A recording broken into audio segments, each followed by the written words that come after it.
the most experimental that we get is when it's the most collaborative amongst us five. It's just intriguing music, I think. You can't not pay attention to this style of music because it's combining things that some would argue shouldn't really go together, and that's sort of the fun of it, right? Welcome to the Spencer Whiteout podcast. Rated R. You have some criminal charges, bro. Guess like we're avoiding the shark. No, great turbo neck guy. I'll give you a kiss. You give me your number. That checked out a ton, dude. Tell me you felt. We're Americans. We're the ones that are descendants from the 1776 musket-bearing motherfuckers.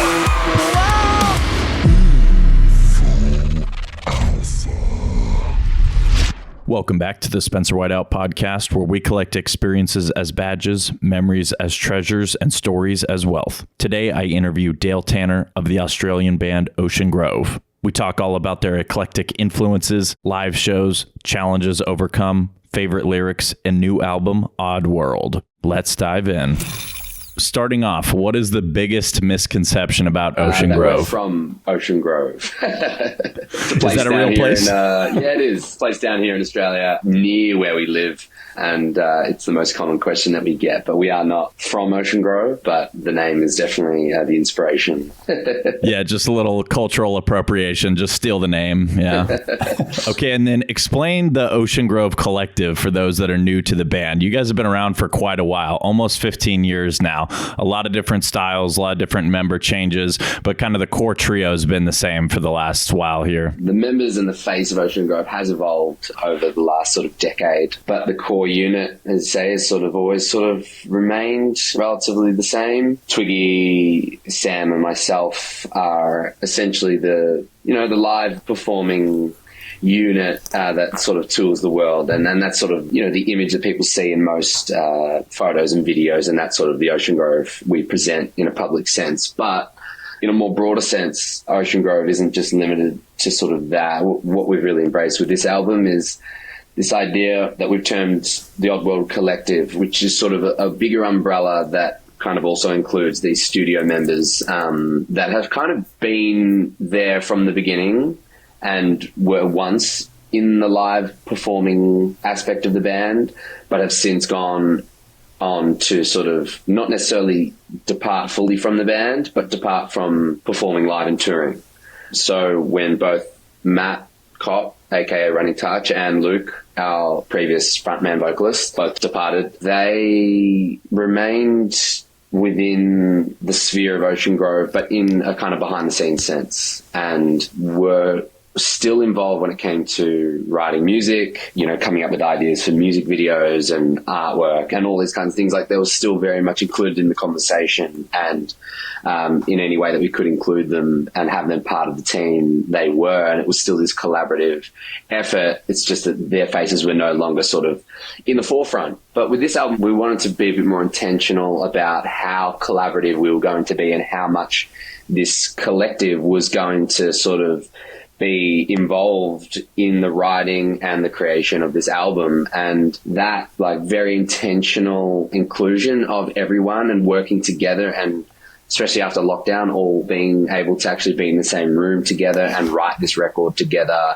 and sort of come up with everything, has been really beautiful, because both Matt and Luke, as well as myself and essentially Sam, have been there from the very beginning. And so it's really nice, and it's this full circle moment, not only sonically with the album, but in terms of the band members. We've all sort of returned to this feeling of where it once began. As I said, when we were teenagers and this all sort of started, we were just hanging out, mucking around, making music and just enjoying each other's company. And that's sort of where we've kind of come back to all these years later. And so it's really sweet. And we do the odd shows or the odd tours where one or both of them are able to get up on stage and perform some or all songs with us. And, they're in the music videos, they're in the odd promo photo now. And it's so we're really trying to shake up that idea of what a band has to look like. And it doesn't have to be this stagnant, black and white sort of thing. It can very much mold and evolve, in time and given the circumstances of sort of what we decide. So yeah, that's kind of a bit of a background to where we're at. Well, yeah, and some of the best art is the most experimental. The most experimental that we get is when it's the most collaborative amongst us five. Like, we all have such a unique taste and contribution. You put us all in a room together and like the concoctions are, yeah, mind-bending. It's sort of like we can't help but be attracted to the fusion of all these different ideas and sounds and the potential that that has. And I think anyone who listens to this album can definitely pinpoint the moments where you can literally see that, how that's just spilled out onto the page, like 2 or 3 different ideas or contributors, like forming one song. Like, this kind of one idea takes you so far, and then all of a sudden it sort of does like a left hook turn and you're going down another path. And it's like, yeah, that's because there's not just one single songwriter. Like, there's 5 brains in the room, all operating at once, all kind of throwing ideas out there. And we kind of embrace that because that's the chemistry and that's the formula that we've really been going with ever since we started. Yeah, we don't know any other way. Yeah, totally. Well, I got to give a shout out to my buddy Jackson for showing me The Last Dance track. That song was incredible. That was the one that really turned me on to you guys. And then I discovered this new album, Oddworld, and I totally loved it, you know. But with this song, it's like very magical and it's nostalgic in a way. I almost feel like it would be a perfect credit song for like a Spider-Man 2 soundtrack. What do you think about that? Yeah, like, I think we often write a lot of our music, especially songs like Last Dance, not with that intention, but we get to the end of it and we think, surely there's a wrestler out there that wants this as their like intro song, or surely there's a movie out there that like closing credits. We just got to hope that it sort of catches the ear of the right person with that imagination that, this could potentially appear somewhere and complement something that we don't know yet, but once that happens, like a video game or something like that would just be like such a massive bucket list item to sort of have, growing up and playing games like Tony Hawk and even Guitar Hero and shit like this. It's just like, wow, like imagine having one of your songs on that, because just that exposure, I think that's how so many kids got into so many of these bands back in the day, right? Like, obviously there's that exposure sense, but I just think just being a cool thing that like we all grew up and wishing could happen when you start a band. It's like, we're hoping, we've had the odd cool thing happen, with a few songs, but I think we're still waiting for that big moment. And hey, maybe Last Dance is the one.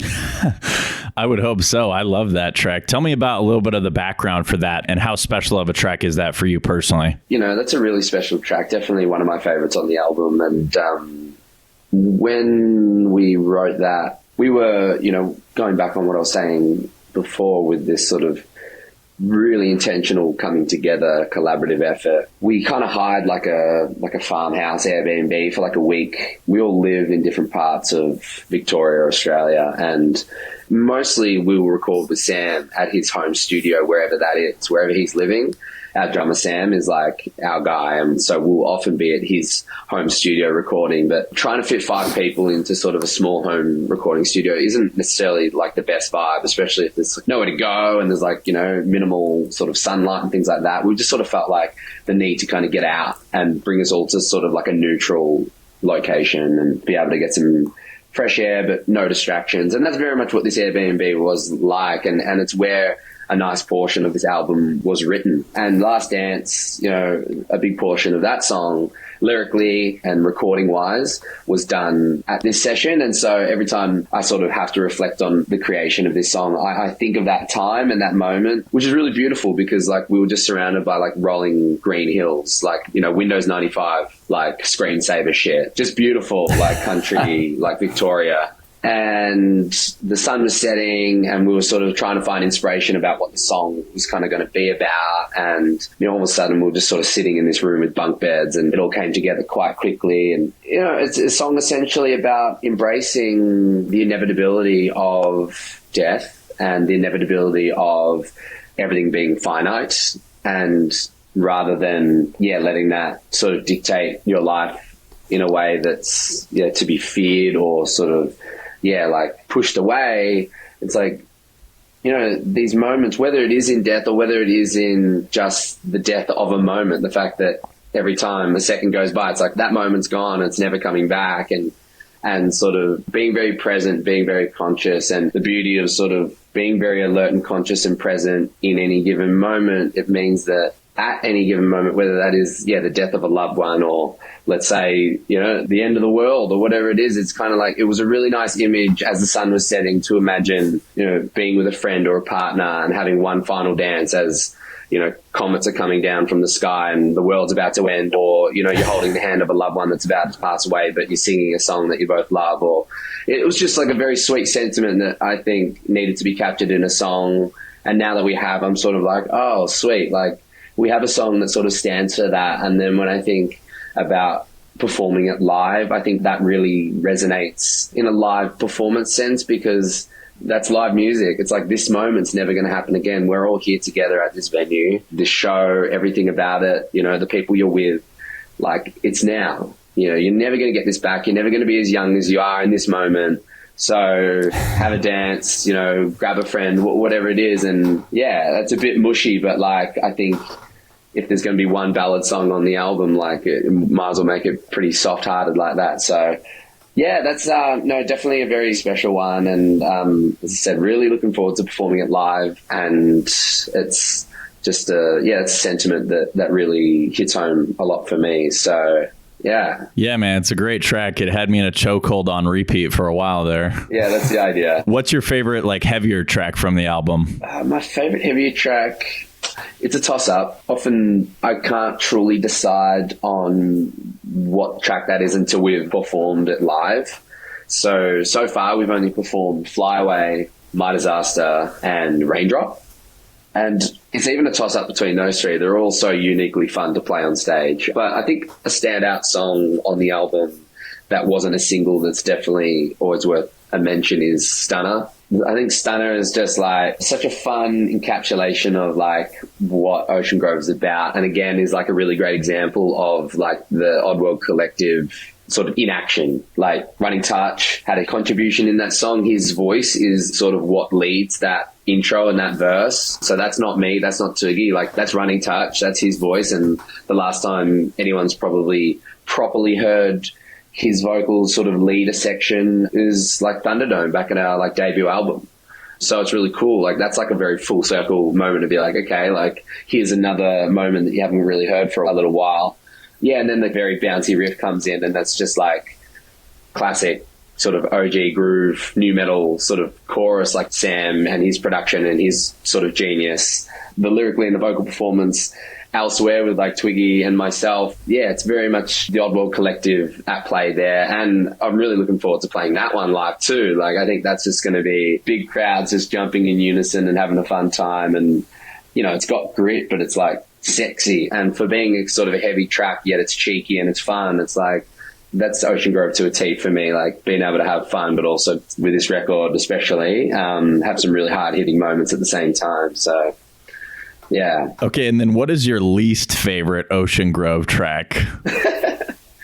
Oh, man. Honestly, there's not many that I don't like. Otherwise, I wouldn't allow it to kind of come out. But... man, that's a really hard question. It's not something I dwell on very often.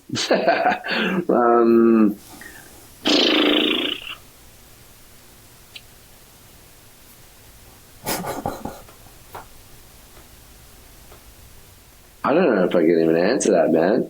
I've got no bad, you have no bad songs that I dislike.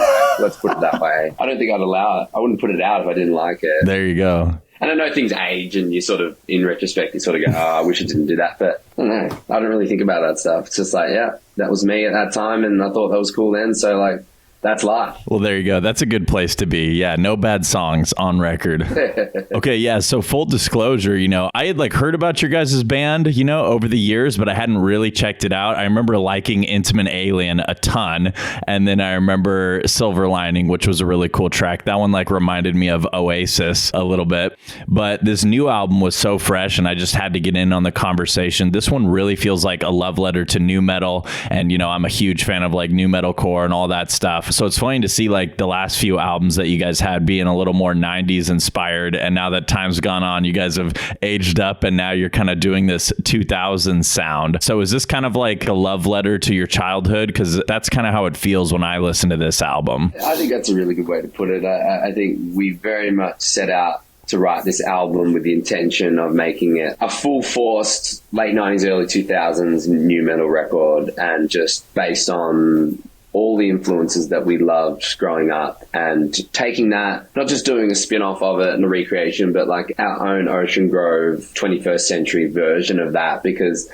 there's a new generation of kids that are coming through that like have never actually been exposed to this world and this sound before. And that's really exciting because like a couple of my nephews are, they're well into Ocean Grove, and see the way that they just respond in a very instinctual way to the music. And it just reminds me when I was their age and hearing Limp Bizkit for the first time, or Korn or something like this, and having my mind blown and being like, wow, like just feeling a magnetism towards this style of music, and just the groove and the kind of combinations of like just really intriguing. It's just intriguing music, I think. You can't not pay attention to this style of music because it's combining things that some would argue shouldn't really go together. And that's sort of the fun of it, right? Like the experimental aspects and sort of the quirkiness of it and the coolness of it. Like it is inherently cool because it is going against the grain and just doing its own thing. And so, for us, it was like, it was ever a time to sort of deliver a record that was just balls to the wall nu metal and a return to our sort of heavier sound and roots. When we started our first album and prior to that, we were sort of very much in the heavy, even more hardcore, metalcore leaning world. And then with our debut album, that's when, and sort of that sort of Black Label EP just before that, was when we did sort of start to introduce a lot more of this nu metal, Korn, Limp Bizkit inspired sort of sounds. So it's interesting that, you raise that point that like we sort of went in there, delved into kind of the sort of more 90s influences, and now it's sort of come back sort of full circle moment to return to this, love letter to our childhood and to nu metal at that time, in an era that like has colored so much of the individuals and the artists and the musicians that we are. And we just felt that it's the music that we feel most comfortable and most intuitively on point when we're performing it and when we're writing it. We've had a lot of years now of touring experience and performing our sort of variety of songs and albums live, and we always come back to these nu metal sort of hard-hitting songs and grooves and big choruses and things, and thinking, well, this is what we do best, this is what feels best, it's what the crowds seem to resonate with most at our shows, so let's just really harness that and just all killer, no filler album. And it's short, it's sharp, it's punchy, but we just wanted that to be the point where it's just like, no, this is just a very intentional, this is what you're being given, and we don't stray from the path like at all on this one, whereby in previous records, I think we allowed ourselves to do that for the sake of experimentation, being like, what else can we squeeze onto this album? Like, an EDM track, like, we'll chuck that in there, and, whatever else. Like, whereas with this one, it's sort of like, even though that we still have that variety and there still are those moments where it sort of takes those sort of twists and turns, I think it's a lot more focused. Yeah, concise and focused. And when I listened through your album, I heard a ton of influences. I'm just going to name them off here, and you tell me how many of these were influences. But I felt like when I was listening, I heard a lot of Deftones, Trust Company, Korn, Thousand Foot Crutch, Muse, Limp Bizkit, Linkin Park, Hollywood Undead, and I feel like the list goes on. Yeah, a lot of those. Yeah, your Deftones, your Linkin Park. I think these are sort of no-brainers. And then bands like POD, Faith No More, they're sort of heavy hitters when it comes to influences of ours. Even vocally for me, bands like Nirvana and Silverchair and stuff like this. So it's like, it's really cool that we are able to just like wear that on our sleeve, and we do just sort of embrace these key artists that have really influenced our sound and pay homage to that in a way that feels like right. I'd like to think that we do it justice, and that we don't really take the piss when it comes to trying to do a sound that's already existed, because when you're taking from a lot of these different artists and worlds, it's not just the nu metal and rock world. There's obviously influence there from the hip hop and rap world and the electronic world as well that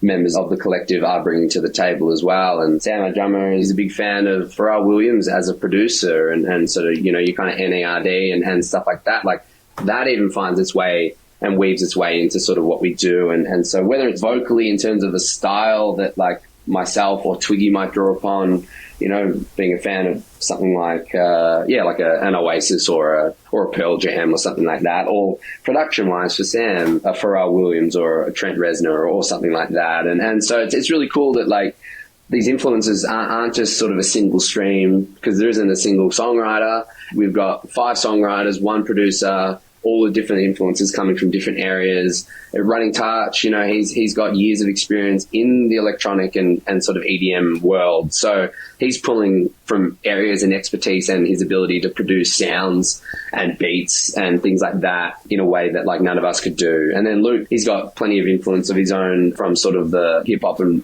rap world, as well as rock and metal. And then his taste and diversity of influences is astounding and amazing sort of pool of gold to kind of draw upon. So we're very lucky in that sense that everyone has a unique taste, but it all sort of finds a way to sort of blend really nicely together. Yeah, for sure. And then have you seen any of those influences live, or was there any early concerts you went to that were really impactful for you? It's funny. We just saw Korn like literally last week, Good Things here in Australia. So that was a really nice moment. We'd actually performed with them at Download 2018 here in Australia, but being able to just watch as a punter in the crowd and just take in the whole show was really cool. I was with my brother who like introduced me to them when I was like 6 years old. And so I was with him and like a really good mate who also grew up in the area. And I was with both of them and I was like, this is a pretty sweet moment. Like it's a very full circle moment to kind of be with the people who, introduced this stuff to you when you were a kid. And, I wish that I was like sometimes a little bit older and could have been old enough to actually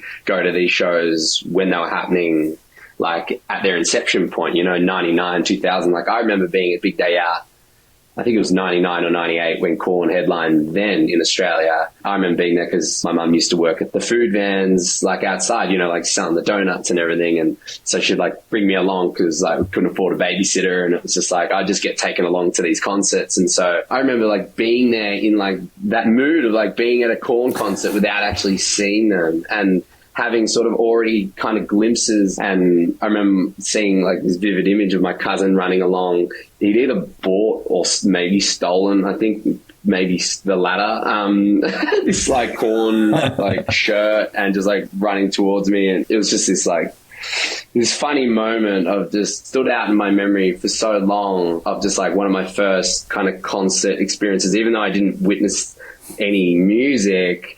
I was like, I've been in that sphere like for as long as I can remember, and like nu metal has sort of always been there from the beginning. So are there sort of key artists that I've gone and seen and influenced since? I mean, a notable band here in Australia, I think that inspired a lot of bands at the time when we were kind of starting to become teenagers is Parkway Drive. Just seeing what they were doing in a touring sense and their sort of first documentary was very inspiring, at least for me, to sort of see like what was possible for an Australian band, because I think before that point it really felt quite untouchable. Being here in Australia, it sort of felt like unless you were from America or the UK, like it was sort of like, or you're AC/DC, like it was like good luck, you don't really have an opportunity. But then Parkway Drive came along and they showed the world that like a bunch of dudes from a surfer town in Australia can like do some really cool shit. At that point, at like 14, you're seeing this happen and unfold, and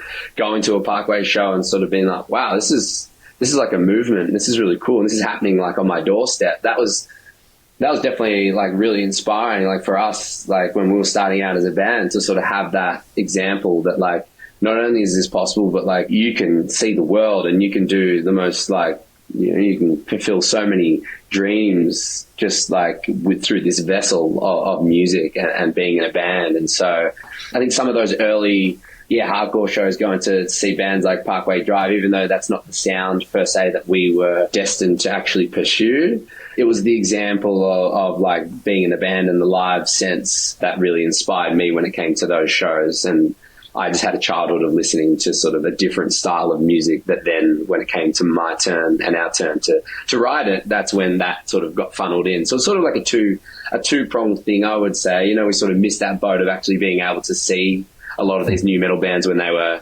sort of doing their thing. And, you know, I've seen Deftones with Sam before and things like that. But, like, we were very much already in the swing of things of Ocean Grove by that point. So by that point, it's sort of like, it's just like a nice moment, but it isn't like a light bulb moment of like, what is this? Like, we need to go do this, you know? So, yeah. Yeah, totally. Well, it's funny too, because this really feels like deja vu for me, because every time I interview an Australian band, and I've interviewed a lot of your fellow bands, like they always say the same thing about Parkway Drive being that huge inspiration, and even mentioning the DVD and everything. And it's really cool to see like somebody as an example go forward and do the thing you want to do, because it kind of gives you a little bit of a roadmap to learn from. That's just the beauty of a good example. They didn't say it in the DVD, like, you just had to get on the road and just do it and just play the shows and put your head down and put in the work. And I don't know, I really resonated with that mentality. I was like, okay, yeah, bring it on. Like, you just got to like work hard and like go tour and just keep hitting those spots, and eventually like the success and the following will come. And, you know, it's sort of like, it's kind of proved to be true. It's like the more you do that, like you sort of stick at it and you just keep delivering a kind of consistent product and keep hitting those markets and being kind of good to your followers and your audience and putting in the hard work, like it does pay off. So yeah, really special, man. And what do you think would be a best show and a worst show that you guys have played? Yeah, I'll start with the worst. Worst show would have to be one of very early days. The only show that we've rocked up to and we've all collectively been in like the car/van and been like, should we like totally just bail on this thing? Just looking at the situation and going, maybe we should just leave and like just bail and not play this show. It's the only time we've ever considered that, and I'm glad that we didn't, because I would just feel horrible if we just had that smear on our record. But it was it was just we were probably 17 at the time, I would say. You know, it was in the first year or so of playing shows, and it was marketed as being the next Soundwave, which was just hilarious because when we rocked up, it was like this. It used to be like a fish and chip shop, kind of not even converted. It was still like the bones of a shop that had just been torn down. The barrier was a rolled up metal like walls that get pulled down at a shop like when it closes. It was one of those that was just like rolled up to about knee height to like provide a barrier between the crowd and the band performing.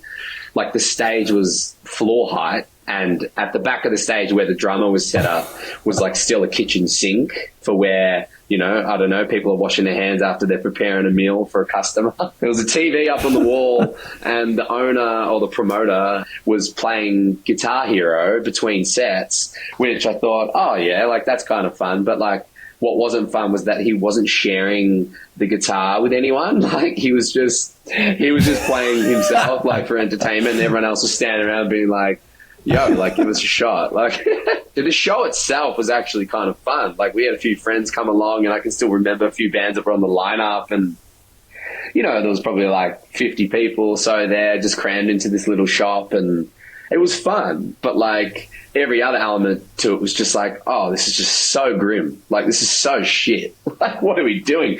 But that's the thing, you know, it's like we were faced with that decision of like, do you lean in or do you just lean out of this situation? And we leant in, and there was probably someone there that really enjoyed that show that came to another show and has ever since been a fan. And that's like the lesson in all of it, is that like you got to lean into this stuff, like for better or worse. Like you don't know what's going to come of it. You don't know how much fun you're going to have. Even on the surface, it might seem like, this is going to be a waste of time, blah, blah, blah. But it's really, even back then, to be able to kind of have that realization that like, hey, you know, this is the world we're in, and we've just got to kind of embrace whatever comes our way. And so that was a really funny moment, and definitely worth a mention. Best show, even though it wasn't necessarily our best performance, a show that really stands out as just being like a massive relief and just a massive moment was our first show after lockdown. You know, we hadn't played a show since early 2020. Our final show before lockdown was February 26th I think, might be wrong on that date, 2020, in Newcastle, UK with Crossfaith. We were on the Crossfaith tour, doing UK and Europe. It was an amazing tour. And back then, the first outbreaks were starting to happen across Europe. I remember being in Switzerland and we were sound checking and the promoter was like, we're on the phone to the government and we don't know if this show is going to be allowed to go ahead because they're starting to like lock down the country. And we're just sort of like, whoa, like that's a bit intense. Like, you know, not much of it had really developed by that point. And so that was the first time really where it started to kind of affect us. And we're like, well, it's like pretty serious. Like, damn, like shutting down the country. Like, okay, like we ended up playing the show. We were heading west, thankfully, by that point. We had to miss the Milan show. That was the one show of the tour that, you know, because Northern Italy was one of the first places that got hit. So Milan was off the cards for that tour. And that was what really made that feel serious. Like, okay, like shows are getting cancelled, like countries are getting shut down. We were heading west, thankfully. And by the time that we got back to the UK, things in Europe had gotten pretty bad, but the UK was still okay. So we were able to do the UK shows with no problem. And then by the time we flew out from the UK, they had then sort of started shutting down their borders. So we got really lucky with that tour. But by the time we got back, a week later, we put out our record Flipbone Fantasy, and the world, Australia, everywhere then was in lockdown. And we were like, damn, we just came off this amazing tour. We just released a record and, you know, it's just all plans have kind of gone to shit. And so that obviously sucked. And we went 736 days without playing a show. Like, wow. It's just like telling a carpenter to like put down your hammer for 736 days. All you can do is sit and watch TV. You're not going to get paid. You're not going to work. You just got to sit there and wait until we say like it's okay to like go back. And it was just like, it was brutal. I remember at the time like our manager being like, this might last 2 years. And I was like, no way. Like, please don't tell me that. And that was about 6 months in, right? It's like 2 years, like, and it was like bang on 2 years. I was like, hey, he was right. And our first show back was Unify in Australia, Unify Festival. I think we played it 5 times. The last one was like more of a regional one, which wasn't the same as like the classic Unify Festival that Australia and the world has probably come to know and see, which is just the one festival down in Victoria. This was the 4th time and it was like the biggest one. Like we had a really great set time. It was about 9 o'clock on the Friday night, the opening night, because it's like a 2-night thing. So yeah, I think it was 9 o'clock on the opening night. It was our first show back in 736 days. You know, it's summer, so by that point the sun had only just set. So the mood is just like high. Everyone's like having a great time. And we just went out there and, you know, Luke got on stage for that one. I wheeled him out in a Hannibal Lecter mask strapped to a trolley, like imitating the movie. Like wheeled him out as Hannibal Lecter and everyone was like, what's going on here? And he sort of, I can't remember if he took the mask off or he left it on for the song, but we did Stratosphere of Love and he came on and he did that one with us. But, you know, we had pyro and all kinds of shit. We just went all out and it was a huge show, a huge crowd. But as I said, a massive relief to just finally be back on stage and to kind of deliver a show and perform a lot of these new songs off the new album and just to sort of be through all that madness of the 2 years of lockdown and to be back doing what we love. And there's so many other tours and so many other shows that I could mention, but I just feel like that's kind of like a very unique / very big show. Like, it's still one of the biggest shows that we've ever played. Like there would have been 10,000 people in the crowd. It was really a really great show. But as I said, it wasn't necessarily our best performance because we hadn't performed in 2 years. It was like, man, we got to like, you know, we got a bit of catching up to do here and that's all part of it. And so I think, that sort of paints the picture. Yeah. Best and worst, you know, and everything in between. I could go on for hours, but yeah, exactly. It was so funny when you were talking about the guy that was hogging the Guitar Hero at the venue. That reminds me of a story from my growing up because I went to my rich buddy's house in elementary school. This is like 5th grade, and he was playing World of Warcraft, and it was me and a few other friends that came over, and we were like, "Oh, like this looks awesome. Can we play? Can we play?" And he was like, he like got real serious, you know, and he's like, "Guys, I have an addiction to World of Warcraft," and then he says, "I don't want you guys guys to get addicted, so I'm just going to play and you're going to watch. Great answer. Oh, man. He was like, he didn't want to wish this addiction on his worst enemies, so he was doing us a favor by not letting us play. Yeah. I never went over to his house again. Yeah. Guess I'll just see myself out. That's funny. And so, Dale, what do you think the biggest challenge you guys have overcome as a band? Great question. I mean, the lineup sort of changes that we've undergone, I think it's something that I'm very actually proud of. I think it's a challenge that most bands aren't able to find a way to navigate because it's just so complex. Not only are you dealing with trying to find someone to fill shoes that are impossible to fill, but there are personality combinations and conflicts and things like that when it comes to member changes and band evolutions, that it's a really complicated thing.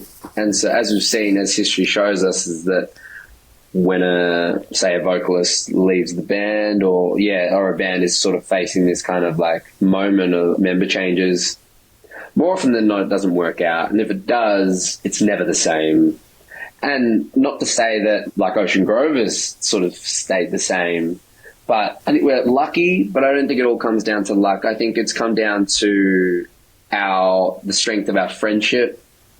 I think it's come down to our willingness to look past the ego and to look past these sort of more vain aspects of this scenario and look at the bigger picture and go, okay, this might be tricky to navigate, but deep down we all want to make this work and we all want to find a way that we can maintain the Ocean Grove legacy to the best of our ability. And that's always really what is at the center, and especially with this record, was very much at the core of what we were doing was, okay, we have a potential legacy here to uphold and to create, and something that we want to sort of hang our hat on and look back on very fondly and be able to be proud of what we've created as a group of mates. And so I think to overcome, one vocalist change, but then also other member changes, this is my only band that I've ever been in.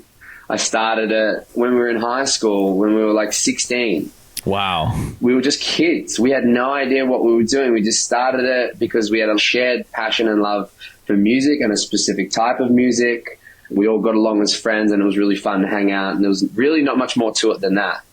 And then we started recording, putting music out there, and then touring, and then gaining success and momentum and touring overseas, and then all of a sudden it becomes a business, and you kind of like, it gets a little bit more serious, and you get older and people start to have other interests and start having kids. And it's just the age-old story of just like how to navigate that ongoing thing. And it's been a massive challenge. It's been the biggest challenge that we've faced, but I think we've faced it with grace and a humility and an understanding that like life does happen and that you can't do anything about these things. And sometimes it's an instinctual feeling of like, something else is calling me and I need to really pursue this other part of my life. And that's been the case for both Matt and Luke. It wasn't us being like, hey, you're out of here. It was them being like, my heart's telling me that like I've gotten so much out of this aspect of Ocean Grove.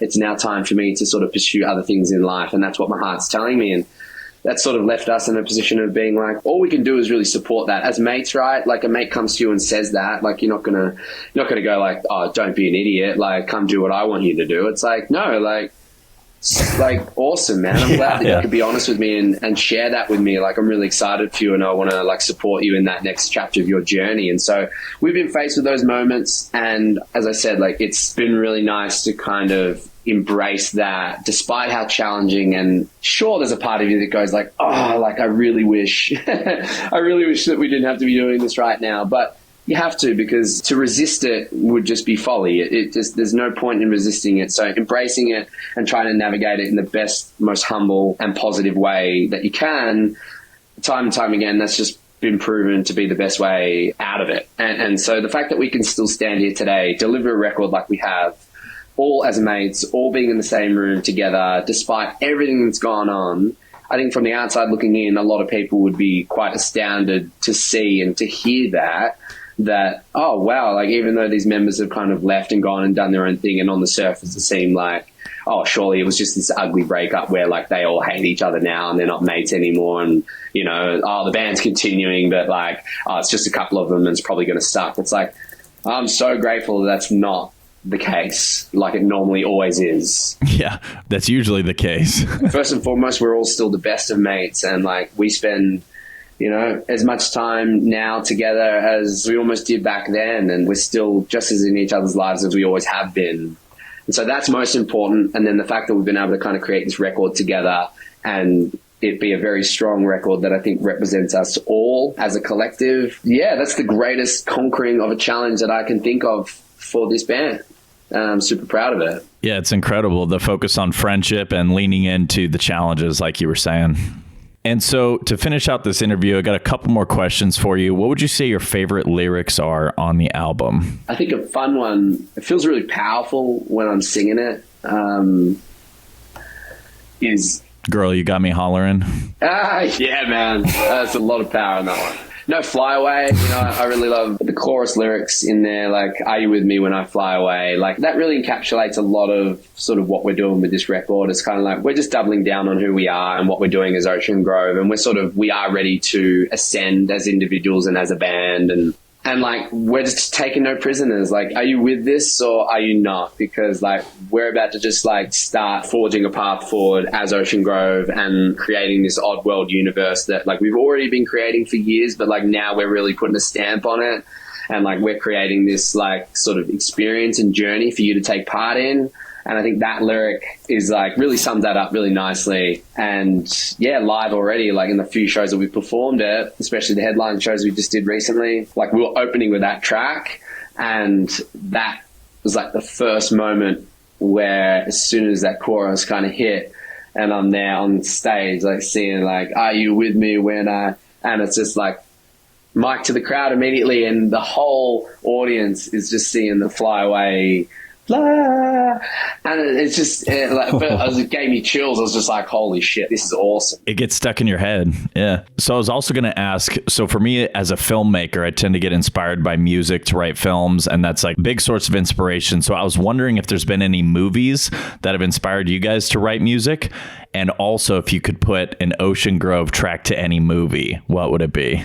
I would say, you know, movies like Blade Runner, Matrix, Blade. It's funny, like a movie like I was just thinking about the other day, Queens of the Damned, like that soundtrack.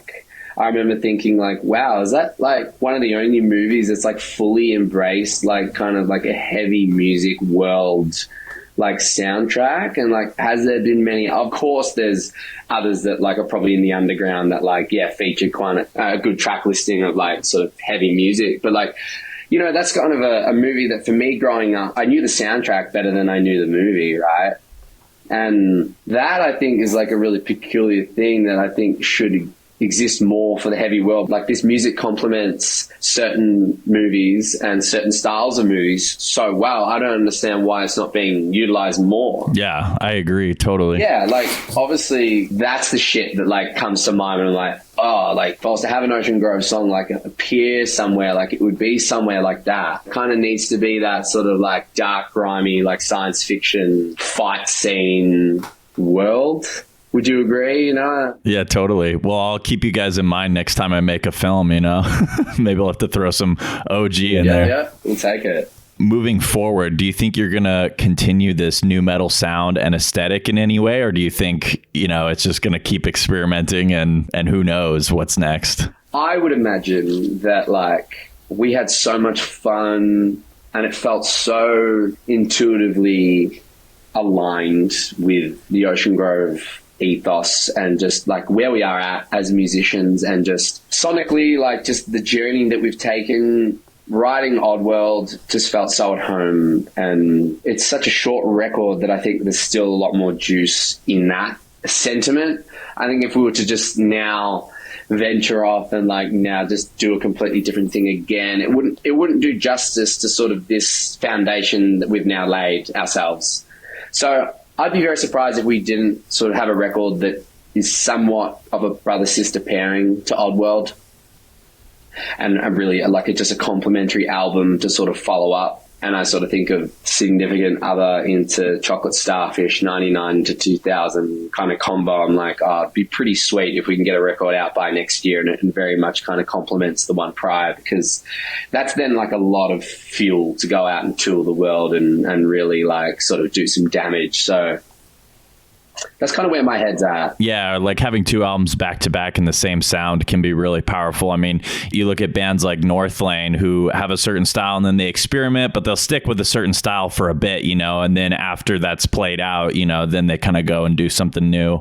So I think that's a really solid way to go about it, and I'm really looking forward to seeing what you guys do next. So what's next in 2025, and where can people follow you and stay up to date? Yeah, we got a bunch of touring plans that will be announced very soon. Some sort of international touring, which is really exciting. And yeah, we just kind of want to take this record as far and wide as we can, see places we've never seen before. But yeah, we're just excited to get back on the road, because it's been a couple of years of like fairly decent, consistent touring, but nothing that has really felt like, okay, we're going full throttle. And so really excited for 2025 and beyond. Hopefully, if we can manage to write a record in that time and get one out next year, like that's a bonus. But I think the focus very much is to sort of hit as many places as we can, and people can stay in touch and stay up to date through a couple of ways. You can follow us on socials at Ocean Grove. That's pretty much across the board. And our website is oceangrove.tv. Again, pretty simple. That'll have just like anything from merch to tour dates. You know, you can subscribe to our mailing list and sort of get updates through that as well. You can kind of find everything and anything, and yeah, hopefully see you all at a show somewhere soon. Thank you so much for tuning in. If you enjoyed this episode, do me a favor and leave a rating/review. 5 stars is a power play. Be sure to follow the show and keep up with me on social medias at Spencer Whiteout to stay up to date. As always, stay tuned, stay hyped. That's a wrap. And that's it.